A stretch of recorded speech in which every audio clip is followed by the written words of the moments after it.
하늘에서 내리는 일용할 양식, 하나님의 말씀은 창세기 3장 20절에서 21절까지 말씀입니다. 아담이 그의 아내 이름을 하와라 불렀으니 그는 모든 산자의 어머니가 됨이더라. 여호와 하나님이 아담과 그의 아내를 위하여 가죽옷을 지어 입히시니라. 아멘. 오늘 말씀은 이제 하나님의 저주를 받은 후의 모습을 기록을 하고 있습니다. 20절을 보면은 이제 우리가 이미 다 알고 있었지만 이제 그동안 여자라고 성경에서 기록되어 있던 사람의 이름이 처음 등장하게 되죠. 아담은 이제 그의 이름을 하와라고 부르게 됩니다. 하와라는 이름은 이 히브리어 원어의 발음과 유사합니다. 생명이라는 뜻을 가진 이제 단어의 이제 발음과 유사한 이름이 되겠죠. 영어 성경에는 이제 이브라고 나옵니다. 이 과정이 정확하게 기록되어 있는 건 아니지만 이제 하와라고 하는 히브리어를 이제 라틴어로 번역하는 과정에서 이제 발음이 바뀐 게 아닐까 추정을 해 볼 수 있겠습니다. 앞서 말씀드린 것처럼 이제 하와라는 말은 생명이라는 뜻을 갖고 있습니다. 20절 후반부에서 이제 하와를 모든 산자의 어머니가 됨이더라라고 말씀하고 있는 것처럼 생명의 시작이다, 생명을 주는 사람이다라는 의미를 담고 있다고 볼 수가 있겠죠. 이렇게 또 말씀이 나오고 나서 이제 21절을 보면은 하나님이 아담과 그의 아내 하와를 위해서 가죽옷을 지어 입히셨다라고 말씀을 하고 있습니다.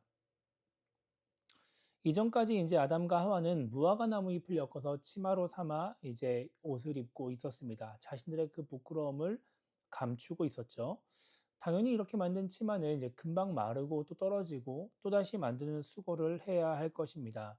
하나님은 이제 에덴 동산에 나가서 하나님의 저주를 몸으로 감당하며 살아가게 될 인간들을 긍휼히 여기셔서 나뭇잎으로 만든 치마보다 더 좋은 가죽옷을 지어 입히십니다.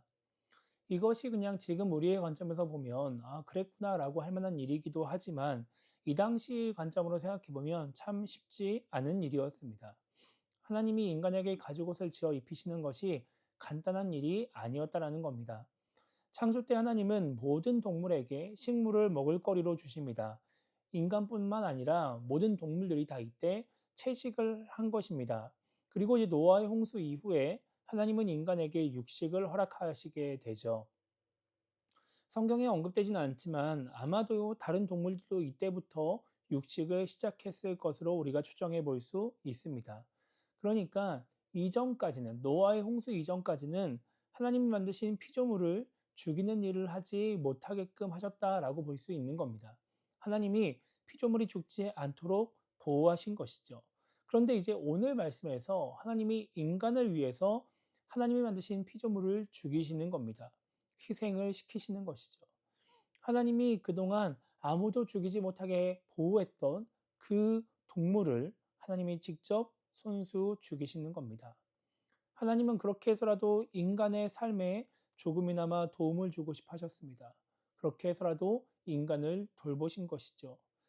이 장면은 이 세상의 다른 어떤 피조물보다 우리 인간을 사랑하시는 하나님의 모습을 기록하고 있다라고 볼 수 있습니다. 이렇게 특별한 존재로서 특별한 은혜를 받은 우리는 그럼 이 땅을 어떻게 살아야 할까요? 우리가 특별한 존재니까 다른 피조물보다 하나님의 사랑을 더 받는 존재니까 우리는 우리 마음대로 살아가면 될까요? 그렇게 하나님이 만드신 다른 피조물들을 억압하고 짓누르며 그렇게 괴롭게 하며 우리 마음대로 우리의 평안을 위해서 그들을 희생시키며 살아가도 될까요? 그렇지 않습니다. 하나님은 그렇게 하라고 우리를 특별 대우하신 것이 아니죠. 우리는 하나님의 뜻대로 이 세상을 다스리기 위해서 창조된 존재이고 이 세상의 피조물들을 돌보기 위해서 창조된 존재임을 우리가 잊지 말아야 할 것입니다. 그래서 우리는 그런 특별한 대우를 받는 사람이다라고 생각하며 살아가는 것이 아니라 하나님을 생각하며 살아가야 하는 것이죠. 예수님을 믿고 구원받은 우리도 이 세상에 있는 사람들 중에서 특별한 은혜를 입은 사람들입니다. 우리가 예수님을 믿게 된 것은 하나님의 은혜로 인한 것이기 때문에 우리는 특별한 존재다라고 생각할 수 있는 겁니다. 그렇다면 하나님이 우리에게 특별한 은혜를 주신 이유가 무엇일까요? 다른 사람들이 듣지 못한 복음을 듣게 하시고 구원받을 수 있는 은혜를 주신 이유가 무엇일까요?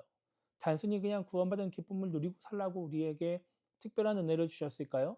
아니면 우리가 다른 사람들과는 다른 존재다라고 하는 것을 인식하며 그런 특별한 존재로서의 삶을 누리라고 하나님이 그렇게 우리에게 특별한 은혜를 주셨을까요? 그렇지 않습니다. 로마서 8장 29절 보면 이렇게 말씀하고 있습니다. 하나님이 미리 아신 자들을 또한 그의 아들의 형상을 본받게 하기 위하여 미리 정하셨으니 이는 그로 많은 형제 중에서 맏아들이 되게 하려 하심이니라. 이렇게 말씀하고 있죠. 하나님이 미리 아신 자들이 있었습니다. 그 미리 아신 자들은 그 아들의 형상을 본받게 하기 위해서 미리 정하셨다라고 말씀하고 있습니다. 하나님이 우리에게 특별한 은혜를 베푸신 것은 우리로 하여금 하나님의 아들 그리스도의 형상을 본받게 하기 위함이라는 겁니다. 우리가 그리스도를 본받아 이 땅을 살아가게끔 하기 위해서 하나님이 우리를 미리 정하신 것이죠. 또한 그뿐 아니라 그로 많은 형제 중에서 맏아들이 되게 하려 하심이다라고 말씀하고 있습니다. 우리가 맏아들이 되어야 된다라는 겁니다. 맏아들이 된다라고 하는 것은 먼저 아들이 된 사람이다라는 뜻을 갖고 있습니다. 먼저 아들이 된 사람은 하나님의 형상을 본받아서 다른 형제들에게 본이 되어야 되는 것이죠. 또한 다른 사람들을 형제가 되도록 복음을 전해야 될 의무가 있는 것입니다. 이렇게 하나님의 뜻대로 이 세상을 살아가는 것, 예수님을 본받아 하나님의 뜻을 이루며 이 세상을 살아가는 것, 그리고 또 다른 사람들이 형제가 되도록 복음을 전하는 것이 바로 우리를 향한 하나님의 뜻인 것이죠. 이것을 이루라고 하나님이 우리에게 특별한 은혜를 베풀어 주신 것입니다. 특별한 은혜를 입었다고 기뻐하기만 하는 것이 아니라 그 특권을 즐기기만 하는 것이 아니라 그에 맞는 역할들을 잘 감당하는 신앙인이 되어야 될 것입니다.